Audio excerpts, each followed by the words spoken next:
বৃষ্টি কমে আসায় কক্সবাজারে ৩ পার্বত্য জেলা ও চট্টগ্রামে প্লাবন পরিস্থিতির উন্নতি হয়েছে, তবে এখনও নিম্নাঞ্চলের অনেক এলাকা পানিতে তলিয়ে।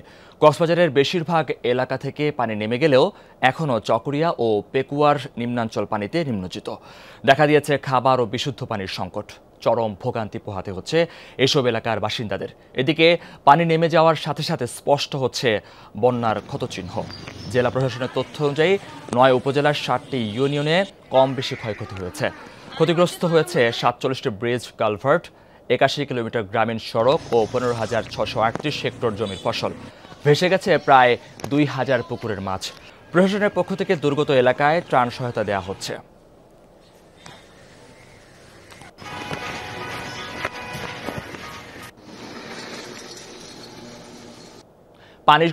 পানি নামতে শুরু করেছে বান্দরবনে। ঘুরে দাঁড়ানোর চেষ্টা করছে ক্ষতিগ্রস্ত মানুষজন। ক্ষতিগ্রস্ত ঘরবাড়ি ও হোটেলগুলো মেরামতের কাজ চলছে, তবে কাঁচা বাড়িগুলোর বেশিরভাগই আর ব্যবহার উপযোগী নেই। এছাড়াও পাহাড় ধসে এখনও বন্ধ রয়েছে বান্দরবানের সাথে রুমা থানচির যোগাযোগ ব্যবস্থা।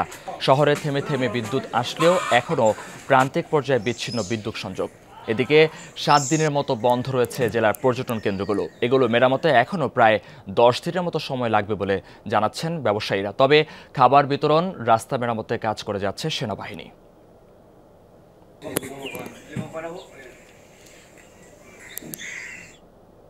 এই বিষয়ে আরো জানবো সহকর্মীদের কাছ থেকে। শুরুতেই যাচ্ছি কক্সবাজারে, সেখান থেকে যুক্ত হচ্ছেন সহকর্মী এহসান আল কুতুবী। এহসান, কক্সবাজারের সার্বিক পরিস্থিতি সম্পর্কে একটু বিস্তারিত জানাবেন আমাদেরকে। মধু, কক্সবাজারের সার্বিক পরিস্থিতি, বন্যা পরিস্থিতির কথা যদি বলতে চাই, কক্সবাজারে একটু আগেই বৃষ্টি হয়েছে। আমি এখন যে এলাকায় আছি সেটা হচ্ছে চকরিয়া, অর্থাৎ কক্সবাজারের সবচেয়ে বেশি ক্ষতিগ্রস্ত এলাকা বন্যায় চকরিয়া এবং পেকুয়া।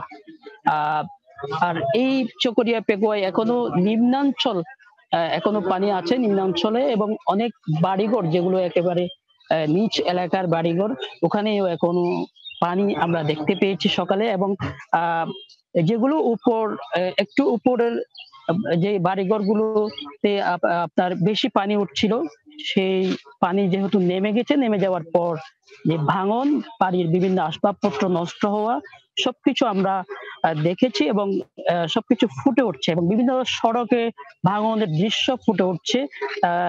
ইতিমধ্যে জেলা প্রশাসনের পক্ষ থেকেও জানানো হয়েছে প্রায় ৬০ কিলোমিটারের মতো সড়ক ভেঙে গেছে।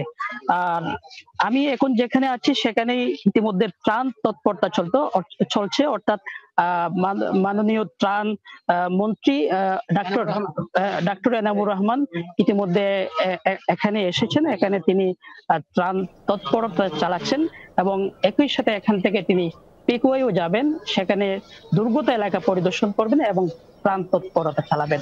মধু, এই স্যার, আপনাকে ধন্যবাদ। আমরা একটু বান্দরবানের খবর জানবো। বান্দরবানের পাহাড় ধসে ক্ষতিগ্রস্ত চিম্বুক পাহাড় এলাকায় আছেন সহকর্মী মনিরুল ইসলাম, যাচ্ছি তার কাছে। মনির, পাহাড় ধসে ক্ষতি কেমন হয়েছে, ক্ষতিগ্রস্ত এলাকার সার্বিক পরিস্থিতি কেমন, একটু বিস্তারিত জানাবেন।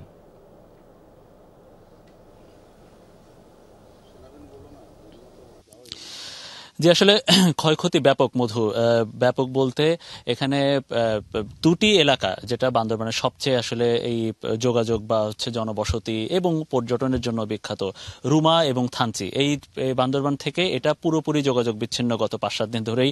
এবং আমরা আস্তে আস্তে দেখেছি, আমরা এখন রুমা থানচির ওই রাস্তাতেই আছি, একটা চিম্বুক পাহাড়ের আশপাশে মিলনছড়ির এলাকা বলে, সেটার পরে আমরা এক মিলনছড়ি আসতেই আর ৭ থেকে ৮-১০ মিনিট মোটর বাইকে করে বাইক চালালেই সেটা দেখা যাচ্ছে যে একেবারে পাহাড় ধসে মাটিতে পড়ে গেছে, কোথাও কোথাও রাস্তার অর্ধেক ধসে গেছে।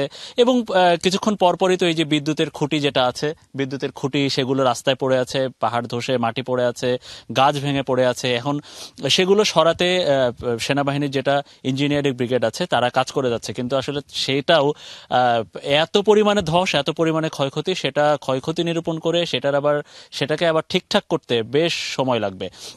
এছাড়া আমাদের কাছে তথ্য আছে রুমার যে রাস্তা এবং থানচির যে রাস্তা, দুই রাস্তা দিয়েই আমরা জানি যে দুই একটি জায়গায় একেবারে রাস্তা ধসে পুরোটাই একেবারে রাস্তা নাই হয়ে গেছে। সুতরাং সেখানে নতুন রাস্তা করতে, সেখানে আবার বাঁধের একটা সৃষ্টি করে নতুন রাস্তা করতে বা আলাদাভাবে সেখানে নিশ্চয়ই রাস্তা করা যাবে না, পাহাড় কেটে অন্য একটা জায়গা দিয়ে রাস্তা করতে হবে।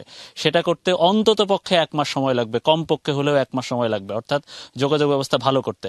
এখন যেটা হচ্ছে যে মানুষজন যারা যাতায়াত করছে, যাদের বান্দরবান শহরে যেতে হচ্ছে, এই এলাকার পাহাড়ি মানুষ বা হচ্ছে বাঙালি যারা আছে এখানে, কেউ হেঁটে রওনা দিচ্ছে, কেউ জীবন হাতে নিয়ে বাইকে করে রওনা দিচ্ছে, অধিকাংশরা আসলে হেঁটেই রওনা দিচ্ছে।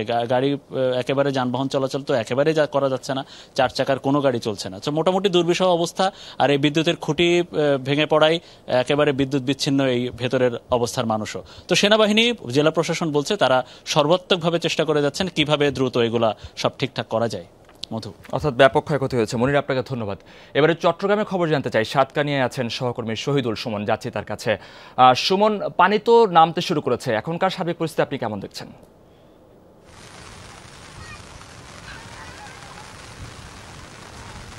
মধু, উঁচু এলাকা যেগুলো রয়েছে সেখান থেকে আসলে পানি নামলো। এখনো পর্যন্ত নিচু নিচু যেসব গ্রাম রয়েছে, ইউনিয়ন রয়েছে, সেখানে কিন্তু এখনো পানিবন্দী রয়েছে মানুষ। আমি যেখানে রয়েছি কেউচি ইউনিয়নে, সাতকানিয়ার 5 নম্বর ওয়ার্ডে, এখানেও কিন্তু এখনো পর্যন্ত এই ওয়ার্ডটি জলমগ্ন রয়েছে। বাসাবাড়ি থেকে পানি নামলো। আসলে 4-5টা বাসাবাড়ির চারপাশে যে জলাবদ্ধতা বা বন্যার পানি, সেগুলো এখনো পর্যন্ত কিন্তু রয়ে গিয়েছে। কিছুক্ষণ আগে, অর্থাৎ মিনিট 20 ধরে কিন্তু আবারও ভারী বৃষ্টিপাত শুরু হয়েছে, যেটি এই এলাকার মানুষের জন্য একটি আতঙ্কের নাম। অর্থাৎ তারা কিন্তু এই যে টানা বৃষ্টির কারণে যেই বন্যা, সেই বন্যার পরে এখন কিন্তু আসলে তারা বৃষ্টি দেখলেই, বৃষ্টির নাম শুনলেই তারা কিন্তু এক ধরনের আতঙ্কিত হয়ে ওঠেন। কারণ তারা যে ক্ষয়ক্ষতির শিকার হয়েছেন সেটি আসলে কাটিয়ে কখন উঠবেন সেই প্রশ্ন তো তাদের রয়ে গিয়েছে। তার পাশাপাশি এখন যদি নতুন করে আবার প্লাবিত হয় গ্রামগুলো, সেক্ষেত্রে এই যে ক্ষতি বা তারা কোথায় গিয়ে দাঁড়াবেন সেই নিয়েই তারা আসলে শঙ্কার মধ্যে রয়েছে। এখানে স্থানীয়রা রয়েছেন, আমরা একটু কথা বলতে চাই। এই যে বৃষ্টি আসতেছে, আপনারা কি আসলে আবার আতঙ্কিত কিনা একটু বলেন তো? যে হ্যাঁ ভাই, আমরা আবার আতঙ্কিত। আচ্ছা, কি অবস্থা বলেন তো? এই যে ক্ষতি, এগুলো, এই যে আপনারা তো খাবার দাবার নিয়ে যাচ্ছেন পশুর জন্য, নিজেদের জন্য, এই ক্ষতি আসলে কবে নাগাদ আপনারা পোষাতে পারবেন? এটা আমরা নিজেরাও জানি না কবে যে আমরা আবার স্বাভাবিকভাবে মানসিকভাবে ফিরতে হবে, আমরা নিজেও জানি না। বাসায় কিন্তু চাল, ডাল, পানি পর্যন্ত নাই আমাদের খাওয়ার জন্য। পানি হাজুর দিয়ে এখানে, সকালে হাজুর দিয়ে এখানে রোড উঠছে। বুঝতে পেরেছি। আসলে এখানে মধু, একটি বিষয় হচ্ছে যে যেহেতু পানি নামছে, সাধারণ মানুষ কিন্তু এখনো পর্যন্ত পানিবন্দী। সেক্ষেত্রে এখানকার মানুষের যে দাবি, সেটি হচ্ছে বিশুদ্ধ খাবার এবং খাবারের, অর্থাৎ শুকনো খাবার হোক, যে কোনো ধরনের খাবার হোক, সেই সহায়তাটুকু চান এই এলাকার মানুষজন। তো পুরো ইউনিয়নের, যদি পুরো আমি উপজেলার কথা বলি, সেক্ষেত্রে কিন্তু বেশ কয়েকটি ইউনিয়ন এখনো পর্যন্ত পানিবন্দী রয়েছেন। তারা আসলে সহায়তার কথা বলছেন বারবারই। সুমন, আপনাকে ধন্যবাদ।